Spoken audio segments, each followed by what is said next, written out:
আসসালামু আলাইকুম। বাংলাদেশ ভারত সিরিজ নিয়ে ছোট্ট একটি আপডেট নিয়ে কথা বলতে চাই।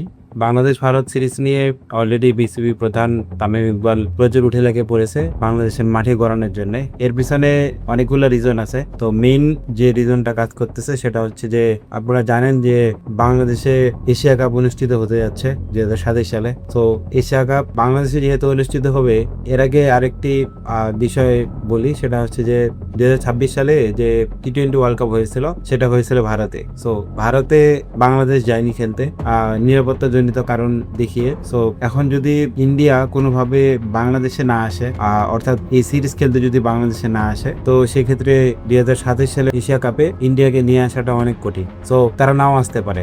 আর এশিয়া কাপে ইন্ডিয়ার মতো দল যদি পার্টিসিপেট না করে, সেক্ষেত্রে এশিয়া কাপ আর এশিয়া কাপ থাকবে না, কারণ ম্যাক্সিমাম ইন্ডিয়া থেকেই হয়ে থাকে।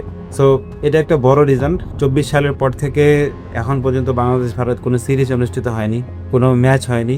সো এই সেপ্টেম্বর যদি বাংলাদেশ ভারত সিরিজ না হয়ে থাকে, তো সেক্ষেত্রে দেখা যায় যে 2027 সালের এশিয়া কাপ অনুষ্ঠিত হওয়া অনেক ডিফিকাল্ট হয়ে যাবে, বিশেষ করে বাংলাদেশের জন্য। সো এটা একটা বড় রিজন আমার মনে হয়। তো আপনাদের কি মনে হয় কাইন্ডলি জানাবেন।